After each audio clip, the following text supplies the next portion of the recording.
Happy Halloween to everyone celebrating right now. As a feeble attempt to capture the fun you're guys having, I'm replaying some of my childhood games. Those being Costume Quest and Costume Quest 2. It's kind of funny to say them as my childhood games because they are released in 2010 and 2014, I think. So yeah, I'm a bit of a Gen Z. I'm a bit of a new gen. That doesn't matter. What more is what I really want to talk about is how they capture heroin itself, which to me is interesting because we don't have heroin here. So it's like, is it like the movies? Is it like just going door to door and getting candy? I mean, it seems that way, but it's just it's a fun little game. And I think this is exactly what, when someone says a children's game, this is what I think of a children's game. Like, it's a easy enough follow and easy enough to like beat game that I barely knew English and I was able to complete the game. So yeah, it's fun. It's a little quirky little game in which has a little bit more, like, it's not just going around houses to houses. Of course that would get boring at a certain time. There's this little plot behind everything on how some monsters want to destroy Halloween, and your unselected sibling gets fucking kidnapped. I, I'm just reminded of the little like campaigns that I've seen from and jokes from like drugs in the candy or stuff like that, and it's like, no, there's a fucking monster kidnapping your kids. Anyway, it's a interesting, fair enough plot, but now about the combat itself, it's turn-based, I guess. It more like, I would say, Mario Party-esque combat, as in you do a little mini game to get bonus attack points and you defend in the right time to get more defense, and you have special attacks that do certain effects, like some do more damage, other protect, and there's random stuff. And you meet lots of different characters, go on adventures, do side quests, and all that fun stuff you would expect in, a child's game. But it's charming. It has a very definitive art style, as you can see. It's so shaded and it's simple.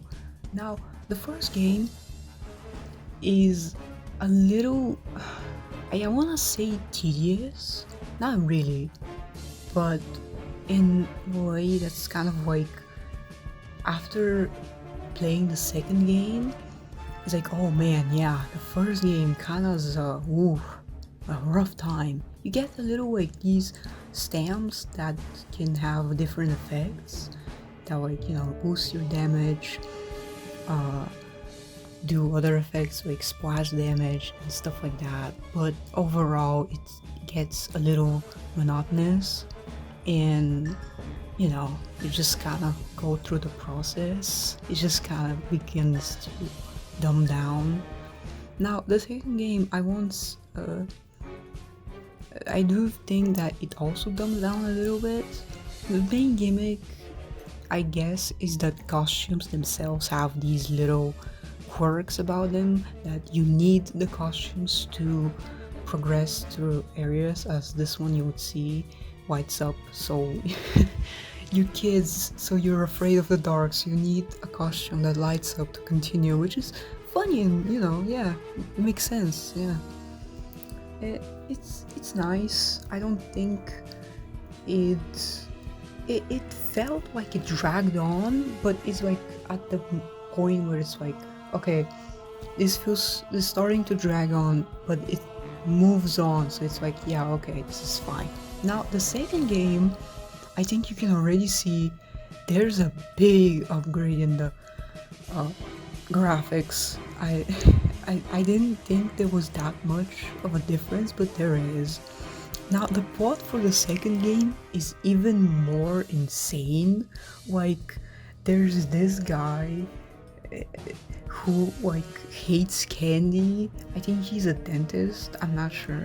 And it's just like, I'm gonna make a deal with the devil or the time god to like just get rid of Halloween, so that everyone has perfect teeth, which basically turns the future into 1984, and it's so funny. It's just such a wild concept. Now the biggest point here is how the combat changes. It is a subtle change, but it's more engaging now, because you gotta time your attacks to do more damage, and later on, I'll explain later on.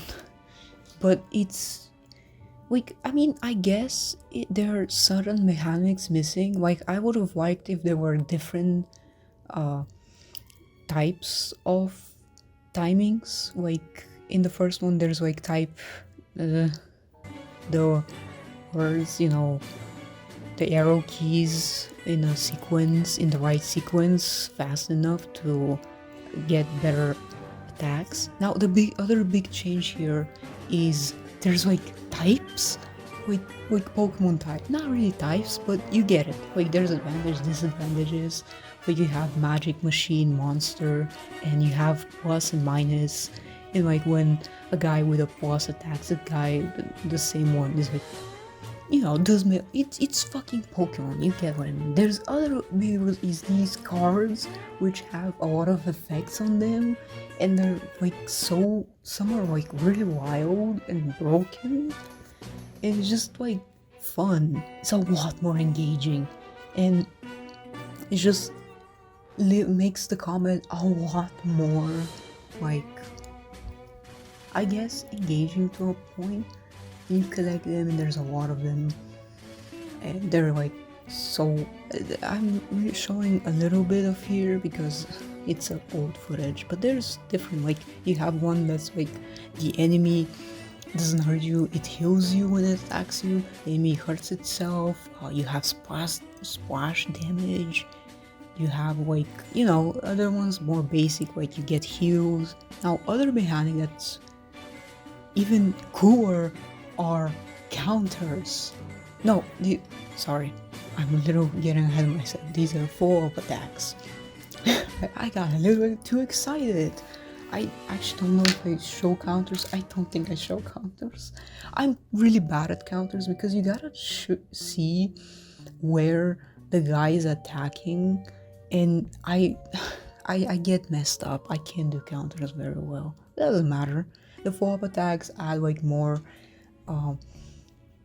action to it, more initiate into the attacks, and I think I remember the second game a lot more than the first game. It's probably because of how wild the plot itself is, and this area here is like, so, like, I have so much memory of just getting lost. Now that's a little thing. Other thing is that it's a bigger game for slightly older. You gotta be like 4 years older. It's funny because I do remember getting lost a lot, and that's just really embarrassing to say. I got lost even more. I got lost again as an older person. Just so funny. As you can see, that there's it's so funny that the future turns into like this dictatorship for hygiene. It's like, Halloween is banned, costumes are banned.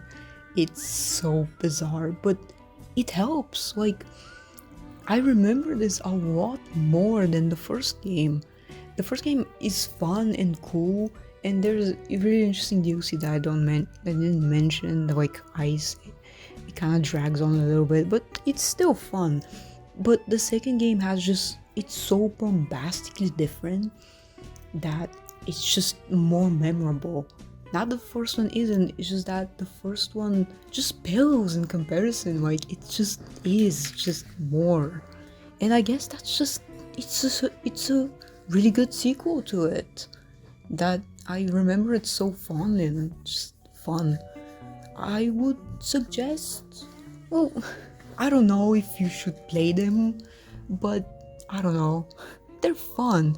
They're kinda, they're not like masterpieces, and I don't think the charm of them would like really carry them. I would maybe suggest the second game just because there is stuff to it. Like, it's actually fun, and you know, it's charming enough to, I don't know about really playing them, but yeah, I just really want to talk about it. Can you see that this is a rushed video that I scrambled just before Halloween? Yeah, yeah, anyway, have fun and enjoy the thing. Anyway, yeah.